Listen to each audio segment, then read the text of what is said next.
Welcome back. The St. Lucia National Trust has the mandate to guard the patrimony of St. Lucia and as such has been one of the biggest voices advocating for free access to the beach or to simply not lease the Queen's Chain to a foreign entity. Over the past weeks, however, the St. Lucia National Trust has received some backlash as there is a fee attached to access the beaches within the Pigeon Island National Landmark. Members of the public have shared their opinions as to whether this fee should be revisited or whether it's much ado about nothing.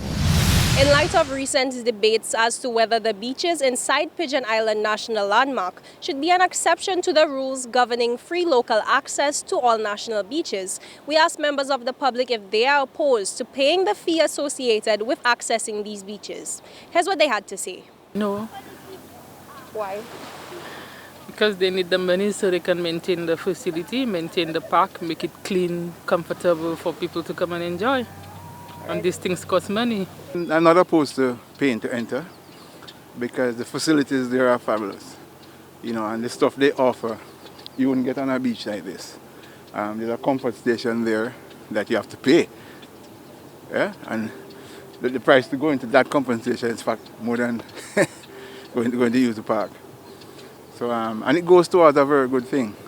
The St. Lucia National Trust is an excellent organization that more St. Lucians should be supported. I'm not at all opposed to paying to enter Pigeon Island. You have to think about the fact that the people have to have upkeeps going on all the time, yeah? And security and everything else that they may have expenses for. And that's what you had to say. For at 7 News, I am Jacka Wooding.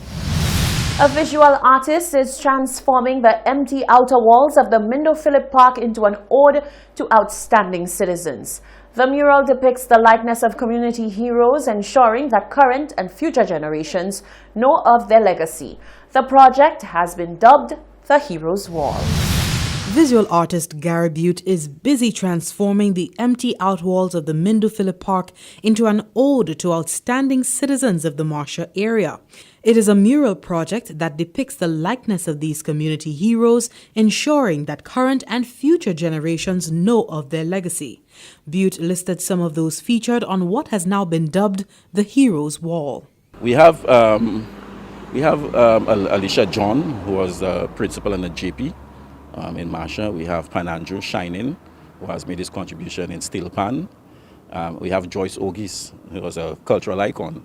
She have done a lot on sports as well. We have Arnold Clouden. Arnold Clouden has done a lot in sports, in football, in coaching the younger generation. And I think that he should also get some kind of recognition. We also have James Belgrave, is another one who has. In fact, James Belgrave has a court inside the Mindo Phillip Park that he made his own contribution to see that the sports fraternity develop back in those days. Through the visual aesthetic, murals are said to promote a sense of belonging and strengthen community identity. From the onset, there was engagement with Marcia residents on the figures best suited for this recognition. This project has been going on for over a period of about 2 months. It really started with conceptualizing, doing research, engaging the school. I must say that the Marcia Primary School has really been involved in the research with the teachers and students, getting information on the people of the community, and getting a lot of feedback from the people as to who's best to be on the wall. Though incomplete, the Heroes Wall has already become a conversation starter with residents who are eager to learn more about the individuals being painted. The muralist hopes for versions of this type of commemoration to be recreated in other communities island-wide. I think it's something that can also be replicated in many other communities, because I am very, very certain that a lot of communities have hidden heroes that people do not know of. And the only way you can get to know about them is to put them out there. And this is why I will say it again, that we have come up with that concept for people to recognize their heroes and see how much that they have contributed and how now the younger generation could follow that pattern. Meantime, the Marsha project is still in its first phase. An unveiling of the finished mural will be held upon its completion. This East Castries mural is the latest undertaking by Gary Butte, who has over 20 years of artistry under his belt. For the Government Information Service, I am Jessie Leonce reporting. Guyanese national David Shakes Christopher says although recent projections show Guyana will become one of the richest countries in the world due to major oil reserves, in reality the onus is on the current administration there to oversee the growth of the economy.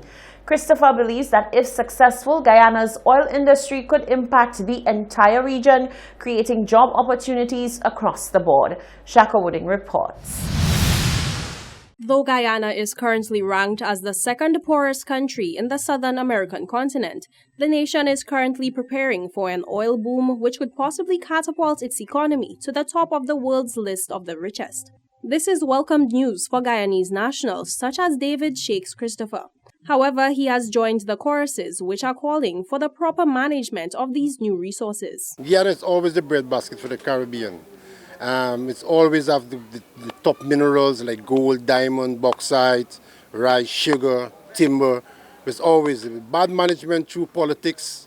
I call it politicians. The politicians destroy Guyana back in the days. Politics down there is not in the best atmosphere. You saw an election took months before they could have a winner, and still they haven't got a winner because the winner in there right now, the Guyanese are saying is not the right winner. Those out saying is a fraudulent government, but it's going through the process. So we have to let the process take course and then we'll see what will happen. But I personally, as a Guyolusian, would like to see that resolve as quick as possible so the Caribbean and persons of Guyanese descent and heritage could benefit from what's going on there. The country had plunged into a political crisis since its March election, which was littered with allegations of fraudulent intervention. The situation had become dire and sanctions were levied against the former government. In August, a new president was named.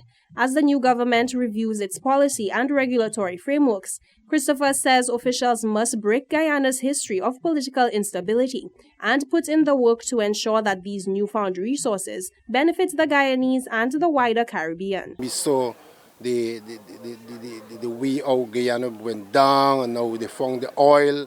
And it's going to be the richest country in the whole Caribbean. Matter of fact, it can even be one of the richest countries in the world in time to come with the amount of oil that they just discover. But if it's not managed properly, it can be just like what happened with the gold and the diamond. In the 40s and 50s, all the islanders was going down to Guyana. That's why you see guys like me came back here with St. Lucian parentage, because the St. Lucians, the Bajans, the Grenadians, the St. Vincent, all these people was going to Guyana to work in the mines. Well, now with the oil now, we're going to see a lot of people moving down. We're going to see that tradition going back now to Guyana. So we hope that the Caribbean could benefit from this. He says Guyana need only to look to its neighbor Venezuela to see the perils of abundant oil resources. Jacques Wooding, Hot 7 News. Two young ladies from the south of the island have found a creative way to create employment. The two have started a cleaning company called Clindarella Extra Hands. The duo, 21-year-old Martina Emanuel and 21-year-old Bernelle St. Helen, say they have always wanted to be entrepreneurs, and COVID-19 gave them the opportunity to do just that. With the advent of COVID-19, the public has been advised to clean up a bit more. Ensure your workspace and living area is clean and sanitized. Ensure your business place is cleaned frequently. Wash or sanitize your hands on a regular basis. Two young ladies, Martina Emanuel and Bernelle St. Helen, have taken this advice and turned it into a business venture. The duo has created a cleaning company called Clindarella Extra Hands. The co-owner, Bernelle St. Helen, explained that COVID-19 gave them the avenue to begin a business they both enjoy.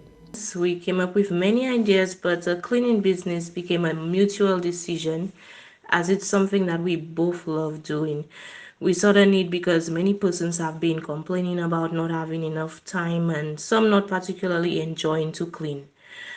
So why not have extra hands at home? COVID-19 played a great part in pushing us forward in executing our plan, as now it has created a panic in individuals to maintain their areas clean, but not necessarily having the time to do so. So why the twist on Cinderella? Co-owner Martina Emanuel explains the why to the name. The inspiration behind the name came from the Disney princess Cinderella. As we all know from the story, she was designated by her stepmother and sisters to do the maintaining and cleaning of the house.